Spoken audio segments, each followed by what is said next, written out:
Verset 1. Le chapitre 12 s'est élevé à une grande hauteur dans son dernier verset. Le chapitre 13 commence par une maxime plus élémentaire, qui rappelle Proverbe 10.1. Littéralement, le fils sage est la correction de son père. Il la reproduit d'une manière vivante, il laisse en action.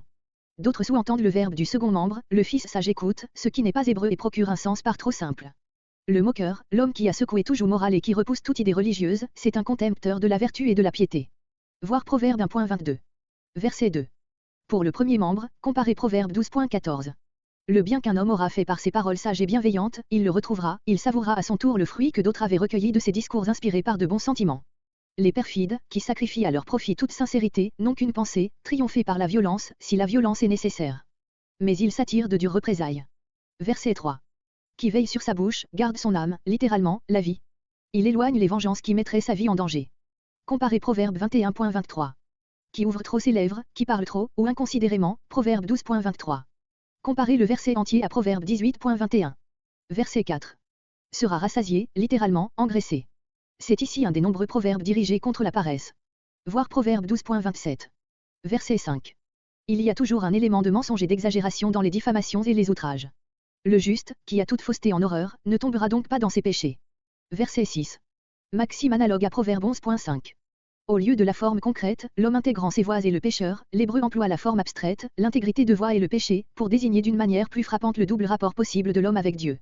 La justice du juste, venant de Dieu même, est une garantie de vie et de stabilité. Le péché, chatath, est une fausse route sur laquelle on manque son but. Verset 7. Comparez Proverbe 12.9, pour le fond et Proverbe 12.18, pour la forme. L'auteur se borne à énoncer des faits observés fréquemment, sans en déduire aucune conclusion morale. Celle qui résulte tout naturellement de ces faits, c'est qu'il y a chez l'homme une grande inclination à se déguiser, le sage ne doit pas craindre de paraître ce qu'il est. Verset 8.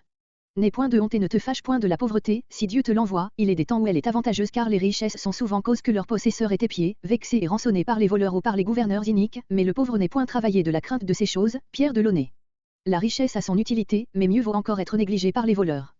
Cependant, si l'on se rappelle Proverbe 10.15, on peut se demander si notre verset ne signifie pas « le riche se rachète, le pauvre est immédiatement tué, les menaces ne serviraient de rien auprès de lui ». Verset 9. La lumière des justes est celle que Dieu fait briller sur leur sentier et qui, venant de lui, ne peut perdre son éclat. Un flambeau est une lumière artificielle et passagère. Verset 10. Les orgueilleux, considérant leur manière de voir comme la seule juste et ne profitant des avis de personne, s'engagent à l'étourdi dans maintes difficultés. Avec ceux qui reçoivent, qui sont assez humbles pour recevoir, Proverbe 11.2. Verset 11. Quelques manuscrits ponctuent les 3 mots du premier membre du verset, de manière à leur faire signifier « richesse diminue plus vite que vanité, les richesses s'évanouissent comme un souffle ». Mais ainsi, la seconde partie du verset ne se comprend pas. La vraie ponctuation massorétique conduit au sens que nous proposons, les richesses qu'on obtient par des moyens rapides, mais hasardeux, par des spéculations d'où l'élément du travail est absent, ne jouissent pas de la bénédiction de Dieu. Peu à peu, littéralement, par main, poignée après poignée. Verset 12. Espoir différé. Quelle est la chose du monde la plus longue ? Disait un ancien. L'espérance. Les traducteurs alexandrins ont entièrement transformé le texte hébreu, très clair pourtant et qui offre une pensée parfaitement juste et ils en sont venus à donner à cette maxime la forme suivante, celui qui commence à nous aider vaut mieux que celui qui promet de le faire. C'est une application et non une traduction. Arbre de vie, voir Proverbe 3.18. Verset 13. La parole désigne sans doute ici la parole de Dieu, ses commandements, comparez Proverbe 16.20, où le mot parole est en parallèle avec l'Éternel. En devient le débiteur, littéralement, lui emprunte sur gage. L'homme qui a méprisé les préceptes divins en ne leur obéissant pas, a contracté vis-à-vis d'eux une dette qu'il paiera sous la forme du châtiment qui l'attend et que la parole a annoncé. Verset 14. Début du verset, comparez Proverbe 10.11, et pour tout le verset, Proverbe 14.27. Qui détourne, littéralement, pour détourner. Cet enseignement sert à détourner. Voir Proverbe 15.24. Verset 15. Une raison saine. Voir Proverbe 3.4. Quand on apprécie avec justesse la valeur des gens et des choses et qu'on discerne la conduite qu'il faut suivre dans les cas difficiles, on obtient un bon témoignage de chacun. Rude, comme le roc, dur. Les perfides repoussent par leur insensibilité, ne se laissant diriger que par leur égoïsme, ils sont étrangers aux considérations d'une saine raison.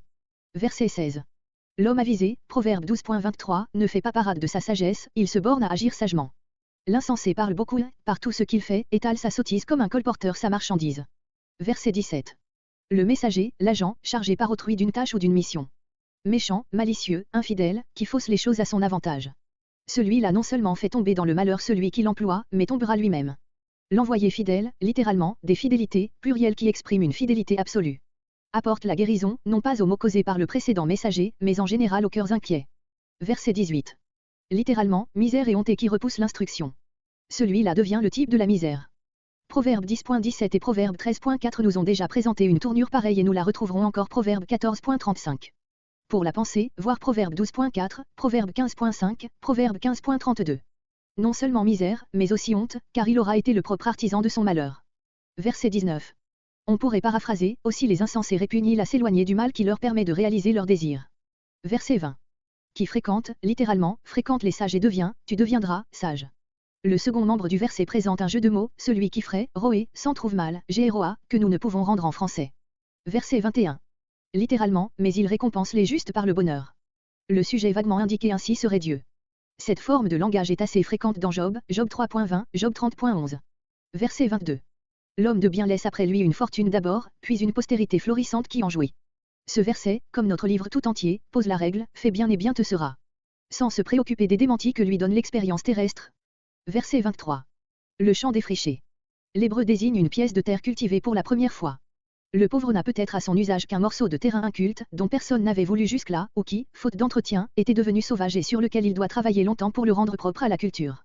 Le travail fidèle de ce pauvre est récompensé et procure son relèvement matériel, tandis qu'un homme beaucoup mieux fourni de biens terrestres déchoit faute de probité et de crainte de Dieu. Verset 24. Comparez Proverbe 23.13, Proverbe 29.15. Dans Proverbe 3.12, cette règle est appliquée à Dieu dans ses relations paternelles avec les hommes. Comparez Hébreux 12.5-10. Remarquons ce qu'il y a de piquant dans l'énoncé de cette simple pensée. Verset 25. Comparez Proverbe 10.3 et, sur ce cas d'absolu la règle ici posée, verset 22, note.